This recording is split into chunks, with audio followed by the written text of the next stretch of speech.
Hey everybody, welcome back to the channel. In today's video, I'm going to explain to you why life insurance is the simplest, safest, and most secure way to build generational wealth. But before I dive into that, I need you to go ahead and like the video. That's how YouTube is able to share it with others. Make sure you share it as well to your friends and family member. And if you haven't already done so, be sure to subscribe so that anytime I release a video, you're one of the first to be notified. And stick around to the end. I've got a few other resources for you. So let's dive in. Life insurance is the simplest, safest, and most secure way to build generational wealth. Why do I say that? It's the simplest, safest, and most secured. Why do I say that? It's the simplest way. Why? It's the simplest way because you don't have to build a business. It is very tough to build a business. Okay, I know some people are really good at it and some people stick to it for a long period of time and become very good at building a business from scratch and all that. But there's a few ways to build generational wealth. Building a business is one of them that you can pass on, right, to your heirs or the next generation, something that you built from the ground up. There's also real estate investing. That also comes with risk, that comes with uncertainty. There's a different thing. So those things are challenging. They could be very rewarding, but they're challenging, right? So you don't have to build a business, right? No need to build business. Okay? Also not necessary to invest in real estate.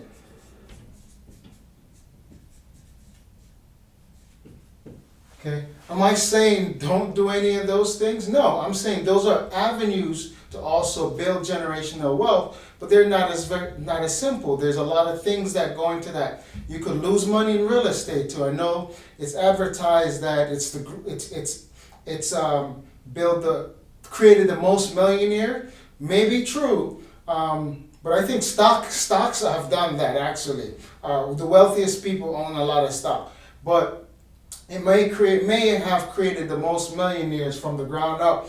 But there's risk that comes with that. There's other things that's involved in that. So yes, it's a great way to build generational wealth, but it's not very simple. Okay? So with life insurance, you don't have to do any of that. You don't have to buy any properties. You don't have to deal with people. You don't have to deal with tenants. You don't have to deal with building departments and people that try to get in your way. You don't have to go get all this architect over there, contractor there that could jerk you over. There's so many things that involve in this to make it go the way it's supposed to. It's a grind. It's definitely a grind, okay? Very, very rewarding, but it's a grind. Same thing with building any business at all.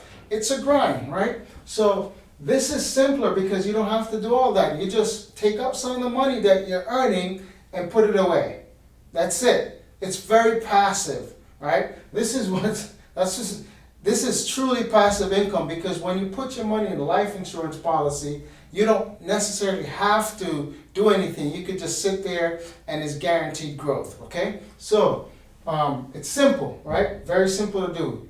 Everybody could do that. Everybody could do that. Everybody could take a portion of their pay and put into a life insurance policy. Everybody could do that, all right? So why is it the safest? Safest. It's safest because it's not invested in the market.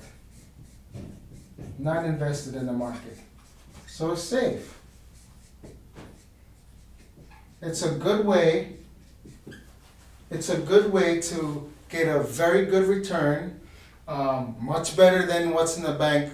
In most cases, 5 to 10 times what you can get in the traditional bank in terms of rate of return. And you don't have to take any risk. Okay, it's not in the market, so you're not taking the risk there. Very, very, very safe. Okay, you don't have to worry about losing your money in life insurance. Okay? Why is it the most secured? It's the most secure because life insurance companies are required to have reserves. Okay? They're required to have reserves. Think about this. Even the banks, who insures the bank?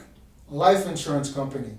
So you see who has to be more protected and more safe and have to be the backbone, because banks could be irresponsible and banks could lend carelessly, and when they get into trouble, insurance companies back them, and of course the government.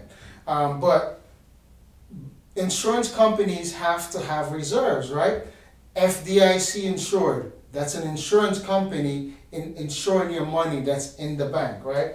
And when the banks go down, the insurance company has to be there to support. So when so many banks were going out of business, insurance companies stood strong. They've been around for more than a century, and they've some of the companies I work with, they paid out dividends during World War, during depression, all that, recession, depression, World War. They faced it all, and they stand strong. And in most states, including my state of New Jersey, there's an organization that also secure the policy holders, so that if the insurance company becomes insolvent, they have a backative. They're not going to lose their money. Not necessarily the case in other financial vehicles. Even in the bank, you're insured up to $250,000, and if you have a lot more than that in the bank, you could possibly lose some of your money. So it's the most secure because you can feel secure in the company itself, the financial strength of the company, right? And they have reserve. They're required by the government to be protected and strong and financially secure, and they don't take risks like the bank could. They're very conservative in their approach, okay? So, and I'll share with you a few of the companies I work with why people could feel secure as well. For example, one of them, I'm not going to mention the name of the companies, but I'll give you some information on them. One of them, 1890, they were around, okay? Way before a lot of us were born, right?